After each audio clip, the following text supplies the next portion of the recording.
सबको जय मसीह की। आज हम पढ़ेंगे मत्ती 17, उससे आगे आज कंटिन्यू करेंगे। 6 दिन के बाद यीशु ने पतरस और याकूब और उसके भाई यूहन्ना को साथ लिया और उन्हें एकांत में किसी ऊंचे पहाड़ पर ले गया और उनके सामने उनका रूपांतर हुआ और उसका मुंह सूर्य की नाई चमका और उसका वस्त्र ज्योति की नाई उजला हो गया। और देखो, मूसा और एलिय्याह उसके साथ बातें करते हुए उन्हें दिखाई दिए। इस पर पतरस ने यीशु से कहा, हे प्रभु, हमारा यहाँ रहना अच्छा नहीं। इच्छा हो तो यहाँ 3 मंडप बनाऊं, एक तेरे लिए, एक मूसा के लिए और एक एलिय्याह के लिए। वह बोल ही रहा था कि देखो, एक उजले बादल ने उन्हें छा लिया और देखो, उस बादल में से ये शब्द निकला कि यह मेरा प्रिय पुत्र है, जिससे मैं प्रसन्न हूँ, इसकी सुनो।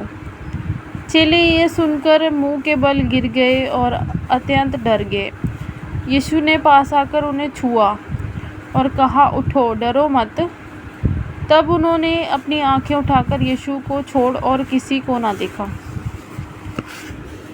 जब वह पहाड़ से उतर रहे थे, तब यीशु ने उन्हें यह आज्ञा दी कि जब तक मनुष्य का पुत्र मरे हुओं में से ना जी उठे, तब तक जो कुछ तुमने देखा है किसी से ना कहना। और उसके चेलों ने उससे पूछा, फिर शास्त्री क्यों कहते हैं कि एलिय्याह का पहले आना अवश्य है? उसने उत्तर दिया कि एलिय्याह तो आएगा और सब कुछ सुधारेगा, परंतु मैं तुमसे कहता हूँ कि एलिय्याह आ चुका और उन्होंने उसे नहीं पहचाना, परंतु जैसा चाहा वैसा ही उसके साथ किया। इसी रीति से मनुष्य का पुत्र भी उनके हाथ से दुख उठाएगा। तब चेलों ने समझा कि उसने हमसे यूहन्ना बपतिस्मा देने वाले के विषय में कहा है। जब वह भीड़ के पास पहुँचे तो एक मनुष्य उसके पास आया और घुटने टेक कर कहने लगा, हे प्रभु, मेरे पुत्र पर दया कर, क्योंकि उसको मिर्गी आती है और वह बहुत दुख उठाता है और बार बार आग में और बार बार पानी में गिर पड़ता है।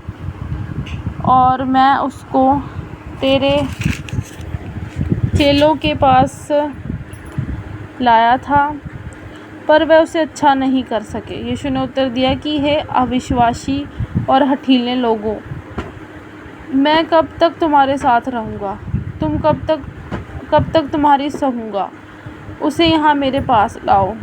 तब यीशु ने उसे घुड़का और दुष्ट आत्मा उसमें से निकला और लड़का उसी घड़ी अच्छा हो गया। तब चेलों ने एकांत में यीशु के पास आकर कहा, हम उसे क्यों ना निकाल सके?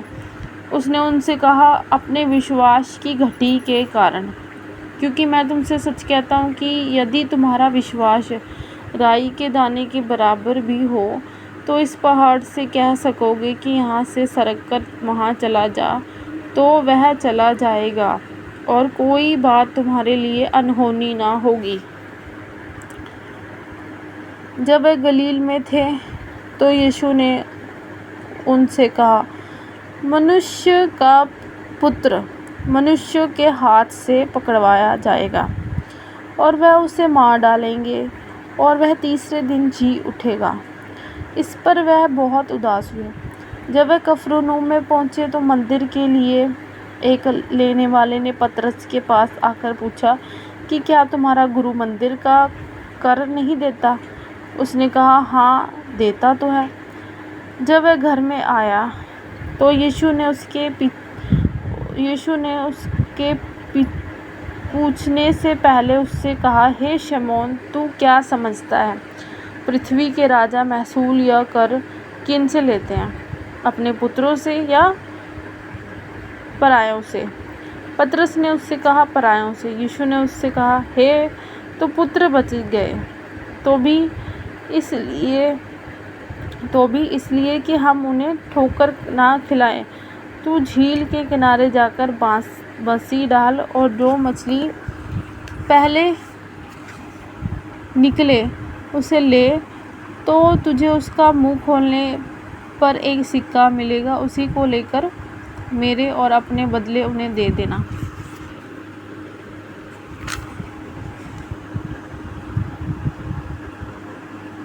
उसी घड़ी चेले यीशु के पास आकर पूछने लगे कि स्वर्ग के राज्य में कौन बड़ा है। इस पर उसने एक बालक को पास बुलाकर उनके बीच में खड़ा किया और कहा, मैं तुमसे सच कहता हूँ, यदि तुम ना फिरो और बालकों के समान ना बनो तो स्वर्ग के राज्य में प्रवेश करने नहीं पाओगे। जो कोई अपने आप को इस बालक के समान छोटा करेगा वह स्वर्ग के राज्य में बड़ा होगा। और जो कोई मेरे नाम से एक ऐसे बालक को ग्रहण करता है वह मुझे ग्रहण करता है।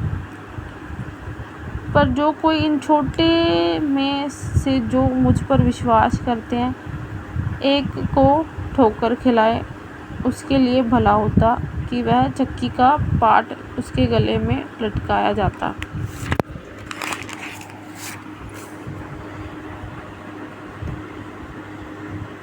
और वह गहरे समुद्र में डुबोया जाता। ठोकरों के कारण संसार पर हाय, ठोकरों का लगना अवश्य है, पर हाय उस मनुष्य पर जिसके द्वारा ठोकर लगती है।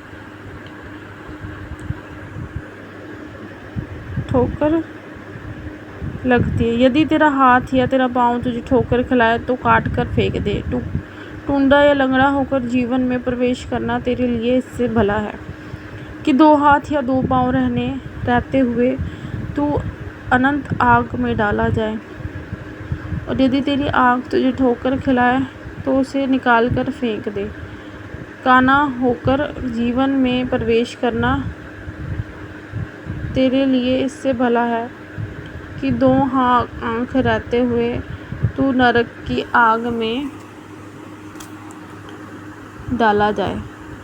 देखो, तुम इन छोटों में से किसी को तुच्छ ना जानना, क्योंकि मैं तुमसे कहता हूँ कि स्वर्ग में उनके दूत मेरे स्वर्गीय पिता का मुँह सदा देखते हैं। तुम क्या समझते हो, यदि किसी मनुष्य की 100 भेड़ें हों और उनमें से एक भटक जाए तो क्या 99 को छोड़कर और पहाड़ों पर जाकर उस भटकी हुई को ना ढूंढेगा? और यदि ऐसा हो कि उसे पाए तो मैं तुमसे सच कहता हूँ कि वह उस 99 भेड़ों के लिए जो भटकी नहीं थी इतना आनंद नहीं करेगा जितना कि एक भेड़ के लिए करेगा। ऐसा ही तुम्हारे पिता की जो स्वर्ग में है यह इच्छा नहीं कि इन छोटों में से एक भी नाश हो। यदि तेरा भाई तेरा अपराध करे तो जा और अकेले में बातचीत करके उसे समझा। यदि वह तेरी सुने तो तूने अपने भाई को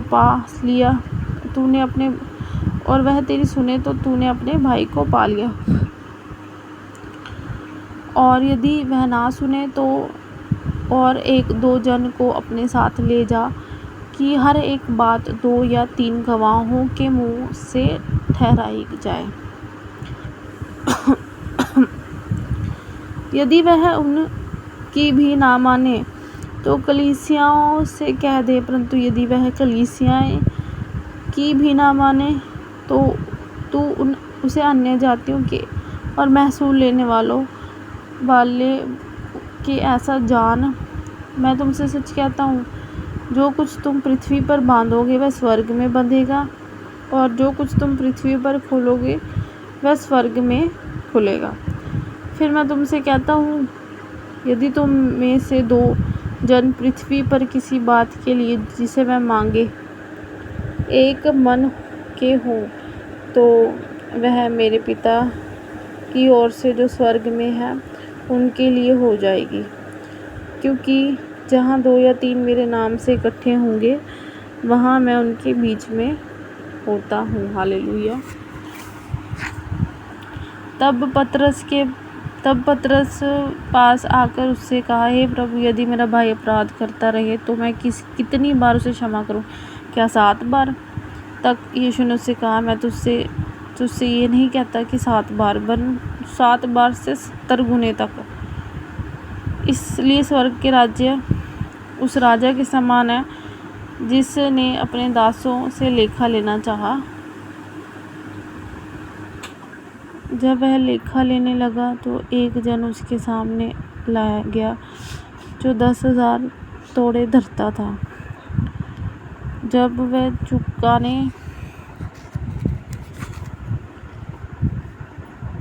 वह चुकाने को उसके पास कुछ न था तो उसके स्वामी ने कहा कि यह और इसकी पत्नी और लड़के वालों को और जो कुछ इसका है सब बेचा जाए और वह कर्ज चुका दिया जाए। इस पर उस दास ने गिरकर उसे प्रणाम किया और कहा, हे स्वामी, धीरज धर, मैं सब कुछ भर दूंगा। तब उसने दास के स्वामी ने तरस खाकर उसे छोड़ दिया और उसका भार क्षमा किया। परंतु जब वह 10-12 निकला तो उसकी संगी दासों में से एक उसको मिला जो उसको 100 दिनार धरता था। उसने उसे पकड़कर उसका गला घोंटा और कहा, जो कुछ तू धरता है भर दे।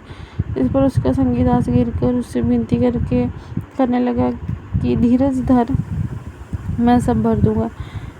उसने ना माना, परंतु जाकर उसे बंदी गृह में डाल दिया और जब तक कर्ज को भरना दे तब तक वहीं रहे। उसके संगी दास ये जो हुआ था देखकर बहुत उदास हुए, जाकर उसके स्वामी को पूरा हाल बता दिया। तब उसके स्वामी ने उसको बुलाकर उससे कहा, हे दुष्ट दास, तूने जो मुझसे विनती की तो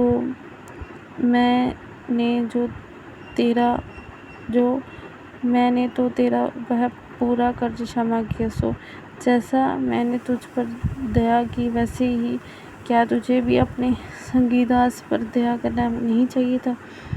और उसके स्वामी ने क्रोध में आकर उसे दंड देने वालों के हाथ में सौंप दिया कि जब तक वह सब कर्जा भर न दे तब तक उनके हाथ में रहे। इसी प्रकार यदि तुम में से हर एक अपने भाई को मन से क्षमा ना करेगा तो मेरा पिता जो स्वर्ग में है तुमसे भी वैसा ही करेगा। हालेलुया, आमीन।